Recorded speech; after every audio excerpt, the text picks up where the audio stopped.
Hi, I'm Miles Ellison. And I'm Cambria Shaw. Welcome to Stay Lit. So today, we're diving into something pretty special. We're going to explore, really get into, the genius of Robert Frost, one of America's absolute cornerstone poets. And we're focusing on two poems that almost everyone has heard of, maybe even studied, but they still hold so many secrets. The Road Not Taken and Stopping by Woods on a Snowy Evening. Exactly. And what we want to do today is really get under the surface.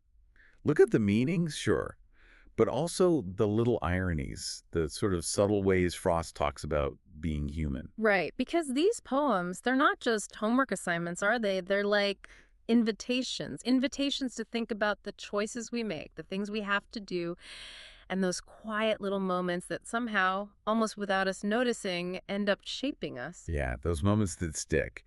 And our goal really is to give you a solid handle on these works, maybe offer some surprising facts, some different ways of looking at them that might just stick with you. Sounds good. Let's get started.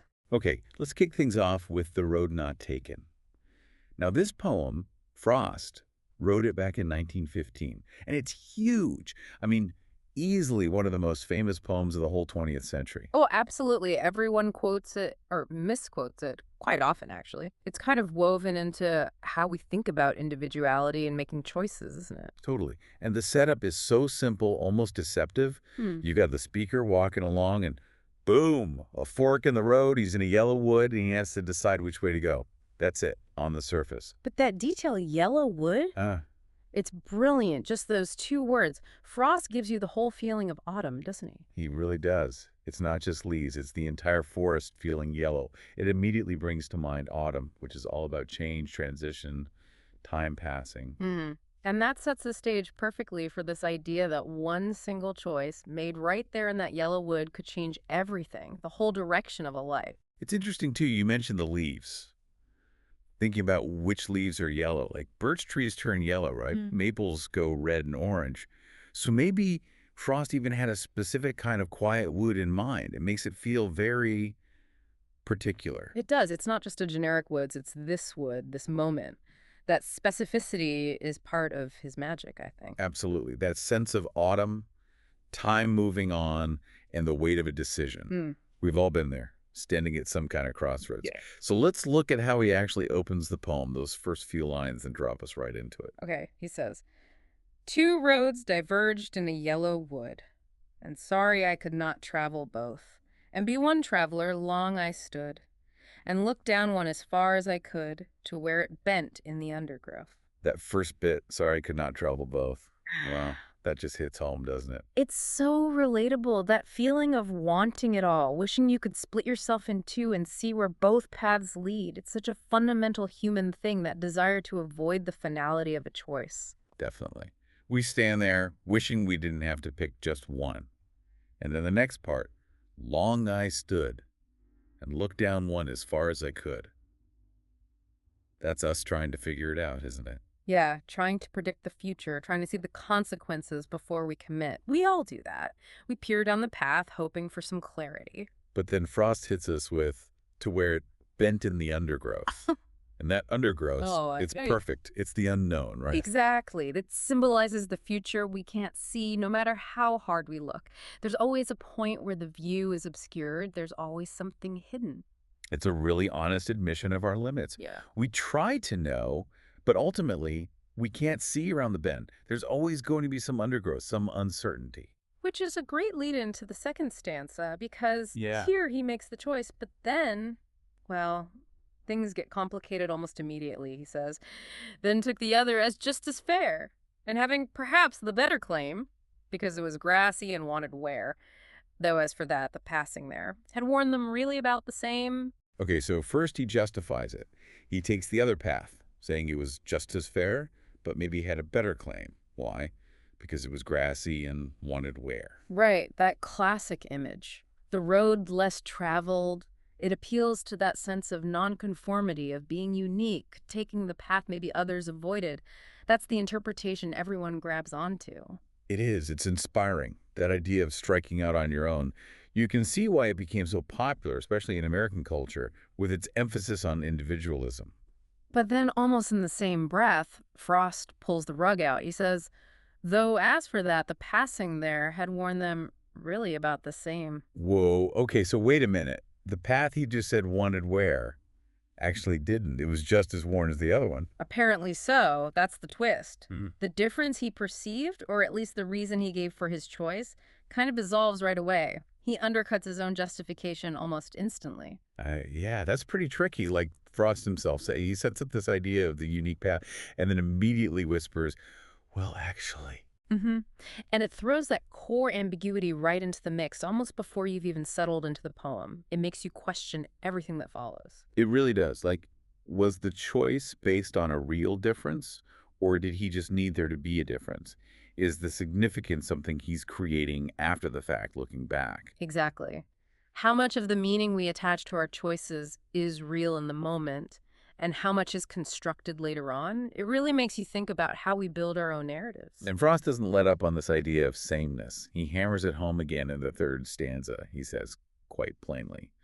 And both that morning equally lay. In leads no step had trodden black. See? Equally lay. No difference. The leaves were fresh, untouched on both paths, pristine. At the moment of choosing, they were basically identical. Okay, so the paths are the same, but then the tone does something really interesting, doesn't it? He suddenly declares, oh, I kept the first for another day. Yes, it feels different, doesn't it? Scholars have pointed this out. It suddenly sounds a bit theatrical, maybe slightly old-fashioned, like something out of a play. Compared to the sort of plain, observant tone before, yeah, it's a definite shift. Why do that? Well, one thought is that it shows the speaker starting to build the story of his choice. He's making it sound significant, deliberate. It's almost like he's performing the act of having made a momentous decision, even if the basis for it was, well, shaky. Choice itself becomes a kind of performance. That makes sense. And you can even see it in the structure, maybe. Before this point, the poem flows like one long sentence to winding along like his thoughts. Right, mirroring the indecision. But here, with, oh, I kept the first, the sentence structure lines up more neatly with the line breaks. It's like the choice creates a clean break, even in the rhythm of the poem itself. Wow, okay. That's a subtle but powerful effect. So there's this playful, maybe slightly artificial feeling creeping in, but it's also a bit eerie, hard to pin down. It is elusive. And it raises that question again. Maybe the choice itself wasn't actually that big a deal in the moment, but he frames it as if it is. He says he'll save the first path for later, but then immediately backtracks on that too. Yeah, he says. Yet knowing how way leads on to way,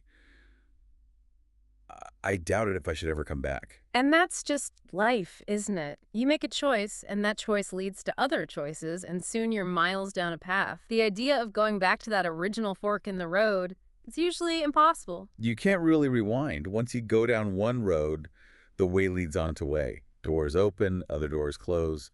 It's a pretty melancholic realization, actually, buried in there. It is. It acknowledges the linear, irreversible nature of time and choices. Okay, so that brings us to the ending, the lines everyone knows, the ones on, like, every graduation card ever. Huh. Yes. I shall be telling this with a sigh. Somewhere ages and ages hence, two roads diverged in a wood, and I took the one less traveled by, and that has made all the difference. Okay, so the standard reading, the one you see everywhere, Dead Poet Society, graduation speeches, motivational posters, is that this is the ultimate anthem of individualism. Be bold. Don't follow the crowd. Take the road less traveled. Forge your own path. And that is what will make your life meaningful. It connects right back to Emerson's self-reliance, nonconformity. That whole American ideal. Be unique. Make your mark by being different. And these lines seem to capture that perfectly. Seem to, but this is where Frost winks at us. Remember, he warned people. You have to be careful of that one. It's a tricky poem. Very tricky. So he knew people were reading it that way, but he's hinting there's more to it. What's the trick? Well, the more ironic reading suggests it's less about the actual choice and more about how we narrate our choices later on, how we take moments of confusion, maybe even random impulse, because remember the roads were the same, and turn them into a neat, meaningful story about ourselves. We make ourselves the hero of our own story, taking the road less traveled, even if it wasn't really less traveled at the time. Kind of. Look at the language. Somewhat ages and ages hence. It sounds like the beginning of a fairy tale, doesn't it? Once upon a time, or long, long ago. It's stylized, almost consciously myth-making. He's crafting his legacy, his explanation. He's telling the story he wants to tell, or the story that makes sense of his life looking back. Okay, I see that. It's about constructing a narrative. Exactly. And the poem's real trick, maybe, is that it kind of does both things at once. It offers that inspiring message of individualism, which genuinely resonates with people. But underneath, it's also subtly commenting on how we create those very narratives. It manages to travel both roads, emotionally speaking. That's brilliant, and it leaves us hanging with that sigh. What kind of sigh is it? Precisely. Is it a sigh of satisfaction? Ah, yes, I took the road less traveled and it was wonderful. Or is it a sigh of regret? Ah, if only I'd taken the other path. Or maybe something in between. Weariness, nostalgia. And the poem just refuses to tell us. It could be any of those, or maybe a mix of all of them. Maybe that's the most realistic part. Choices rarely leave us feeling just one way. I think so. Life choices are usually complicated. You can be happy with where you ended up, but still wonder about the what-ifs. The poem holds space for that complexity. It helps to know the backstory, too, doesn't it? About Frost's friend, Edward Thomas. Oh, definitely. Frost wrote the poem partly as a gentle tease for his friend. They used to take these long walks in England, and Thomas would apparently always fret afterwards about the paths they didn't choose. Oh, we should have gone that way. Maybe we missed something better. Uh-huh. That's so human. We all know someone like that, or maybe we are someone like that. Right. And Frost even wrote to Thomas basically saying, see, no matter which road you take, you'll always sigh later and wish you'd taken the other one. So that context really changes how you hear the sigh in the poem. It makes it sound less like a grand statement about a life-defining choice, Sure. and more like just a common human habit of second-guessing or feeling wistful about lost possibilities. Exactly. It challenges that purely heroic reading. And then there's the title, The Road Not Taken, not The Road Less Traveled. Good point. The title focuses on what was missed, the absence, the path he didn't choose, which still seems to hang in the air for him. It's like the ghost of the alternative. But being Frost, even the title is layered. The road not taken could also mean the road that most people don't take, i.e., the road less traveled. And so even the title plays into the ambiguity. He just won't let you pin it down. Never. The poem starts with wanting to avoid choosing and ends with the statement of difference, but leaves you, the reader, totally unsure if that difference was good, bad, or just different. You have to decide what it means. Okay, so wrapping up the road not taken. What are the big ideas for you to hold on to? Clearly, it's about making choices. That's unavoidable. Yeah, that's the core. But then you have these layers. There's the popular interpretation. Be an individual. Choose your own path. And that's valid. It resonates for a reason. But there's also the deeper, maybe more ironic layer. Be aware of how you tell your own story. Notice how we tend to make our past choices seem more deliberate or meaningful than they might have felt at the time. We create meaning in hindsight. Right. And because of that ambiguity, we can't be totally sure if the speaker's final claim about the difference is meant to be taken at face value. Is it about the choice itself, or how he frames the choice later? Maybe it's even about how hard it is to go against the grain. Maybe the speaker wished the paths were different, wanted to feel he'd made a unique choice, and so he tells the story that way ages and ages hence. It leaves you wondering, doesn't it? How do your own stories about past decisions shape how you see your life now? How much of your personal history is the objective truth versus the narrative you've constructed? It's a fascinating thing to think about. Okay, let's shift gears now, but stay with Frost. Let's talk about stopping by woods on a snowy evening. He wrote this one a bit later, 1922. And it tackles some equally deep human stuff. This one feels different, quieter maybe, but just as profound. It really gets into that tension between what we want to do and what we have to do. Desire versus duty. And the power of nature, its allure. Plus that internal struggle we all face between, personal temptation and what society or our own conscience expects of us. The scene is set so beautifully, isn't it? Just stark images. One person, a horse, dark woods, falling snow. It's incredibly visual. Instantly cinematic. It starts like this. Whose woods these are, I think I know. His house is in the village, though. He will not see me stopping here to watch his woods fill up with snow. So right away, he's acknowledging ownership, rules, whose woods these are, but the owner's away. His house is in the village. Yeah, so there's this sense of a slightly illicit pause, a stolen moment. He knows he probably shouldn't just stop there, but he also knows he won't get caught. It's a quiet little act of rebellion, maybe, or just indulgence. And the rhyme scheme, that ABA pattern, it feels so simple and natural, like the rhythm of walking or the falling snow itself. It pulls you into the quietness. It does. And his reason for stopping, to watch his woods fill up with snow. It's purely for observation, for beauty, for escape. Yeah, a moment of just being present, appreciating this incredibly peaceful, beautiful thing happening, taking a pause from whatever journey he's on. Then in the second stanza, he brings in the horse's perspective, which is a clever way to highlight his own feelings. My little horse must think it queer to stop without a farmhouse near, between the woods and frozen lake, the darkest evening of the year. I love this part. He imagines the horse's thoughts. The horse finds it queer, strange. Why? Because there's no practical reason to stop here. No farmhouse near. Right, the horse represents practicality, instinct, maybe habit. Horses stop where there's shelter, food, purpose. This stop is different. It's purely for the human's contemplative desire. It underscores how unusual this pause is. The horse is like, oh, boss, what are we doing? It highlights the speaker's deviation from the norm, from the practical journey. And then that line, the darkest evening of the year. What do you make of that? Well, literally, it could just be the winter solstice, right? December 21st or 22nd, longest night, deepest winter, a time of quiet and darkness. Makes sense. But knowing Frost, there's probably more to it. Probably. Metaphorically, it could easily suggest a dark time in the speaker's life, a period of difficulty, sadness, weariness. Maybe he's feeling low, and that makes the woods seem even more appealing as a place to just stop. Like he needs a break, not just from the journey, but from everything. A moment of peace in a dark time. Could be. And the fact that he considers the horse's perspective makes him seem quite gentle, quite thoughtful, doesn't it? He's aware how strange his actions might seem. Yeah, it adds a layer of kindness to him. Okay, so stanza 3, the sounds or lack thereof. He gives his harness bells a shake to ask if there is some mistake.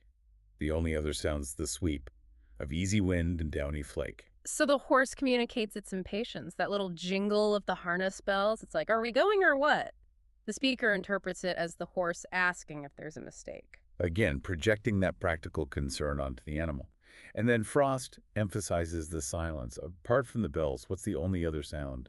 Just the wind and the snow. The sweep of easy wind and downy flake.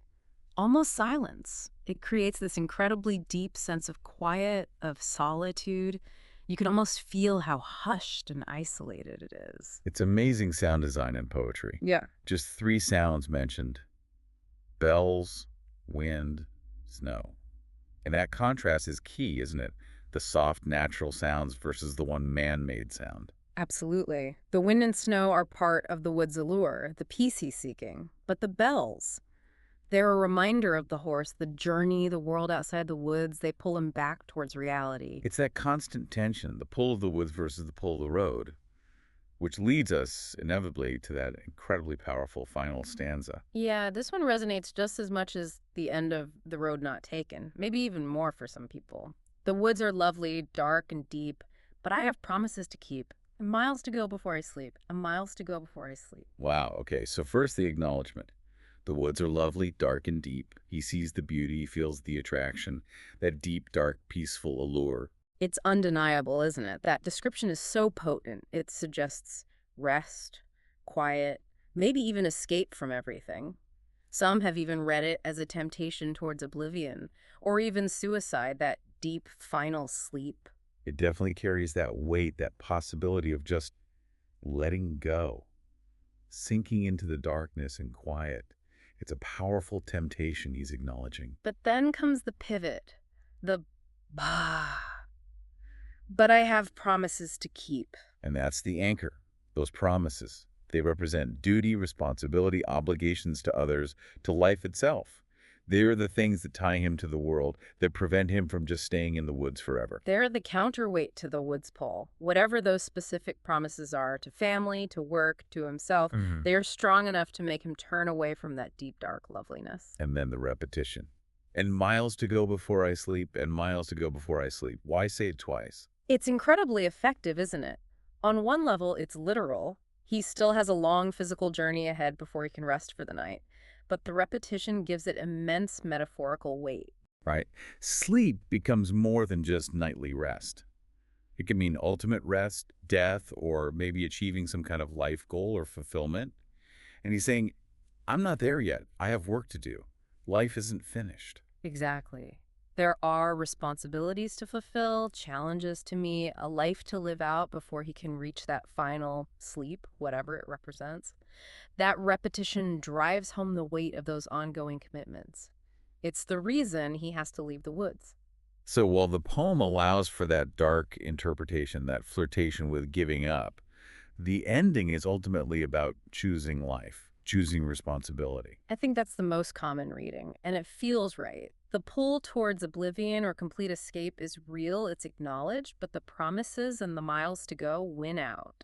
Life, with all its obligations, calls him back. He chooses to continue the journey. But again, like the road not taken, it leaves a little room for ambiguity. We don't know exactly what those promises are or precisely what sleep means to him. It retains that personal, slightly mysterious quality. Definitely. He doesn't spell it all out. Yeah. But the core conflict, the lure of escape versus the call of duty and the ultimate decision to move on, that comes through loud and clear. It's a profound little snapshot of a very deep human struggle. So, thinking about both poems together now, how do they speak to each other?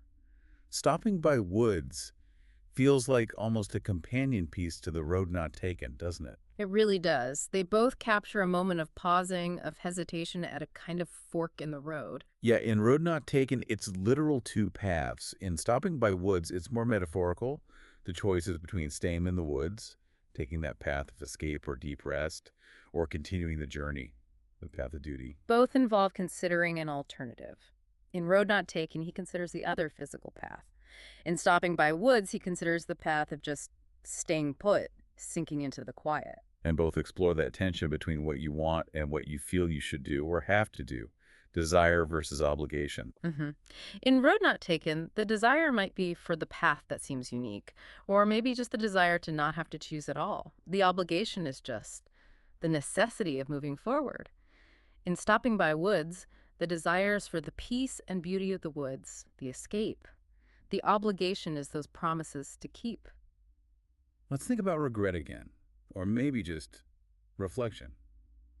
That sigh in Road Not Taken seems focused on the past choice and how it's narrated. But the promises in Stopping by Woods are about the future, about ongoing commitments. That's a great distinction. Road Not Taken is very much about how we look back and make sense of things, how we construct meaning retrospectively. We tell ourselves the story of the choice. Yeah, we shape the narrative. We might emphasize the difference it made, even if at the time the paths seem the same. It's about how memory and storytelling work. Whereas Stopping by Woods feels more immediate. The choice is happening now. And the reason for choosing duty over desire isn't about crafting a past narrative. It's about fulfilling present and future responsibilities. It's anchored in the miles to go. So one looks back and shapes the story. The other looks forward and acknowledges duty, both stemming from a moment of choice or temptation. Exactly. And Frost is just a master at showing us these internal moments, these quiet struggles that define so much of the human experience. And his use of ambiguity is central to both, isn't it? We've talked about the sigh, The sameness of the roads, the meaning of sleep, the darkness of the woods. He never gives easy answers. Never. And that's the power. That refusal to tie everything up neatly is what makes the poems feel so real, so true to life. Life is ambiguous. Our choices do have mixed consequences and feelings attached. It mirrors our own uncertainties, our own complex motivations. We rarely feel just one thing or know the absolute right answer when we're at a crossroads. And that ambiguity invites us, the readers, you listening now, to really engage, to think critically, to bring your own life experiences to the poem and wrestle with its meaning. It's not passive reading. You have to participate in figuring it out, Yeah, which is way more rewarding ultimately. definitely. So when you step back, what's the lasting relevance here? Why are we still talking about these poems a century later? Well, they tap into something universal, don't they? Every day we face choices, big ones, small ones. And every day we navigate that balance between what we want for ourselves, rest, escape, uniqueness maybe, and what we owe to others or to our own sense of duty. That tension is just part of being alive. And those quiet moments, whether it's noticing the leaves in autumn or watching snow fall, those moments of pausing and reflecting, they're actually crucial, aren't they? They help us navigate the miles to go. They're the pit stops where we maybe figure things out or just catch our breath before plunging back into the journey. Frost captures the importance of those pauses, those moments of contemplation in the midst of life's demands. He reminds us that understanding these internal landscapes, these quiet struggles between desire and duty, choice and consequence, how we remember and how we anticipate, that's fundamental to understanding ourselves, understanding what it means to be human. He gives us the questions, not necessarily the answers. And maybe the questions are more important anyway. They keep us thinking, keep us exploring. Couldn't agree more. It's about the journey of understanding itself. Absolutely. Well, that feels like a good place to pause our own journey through these woods. Thank you for joining us on this exploration of Robert Frost's timeless poetry. We hope you've gained new insights into these incredible works and found fresh ways to appreciate the layers of meaning they continue to hold. Goodbye. Stay lit.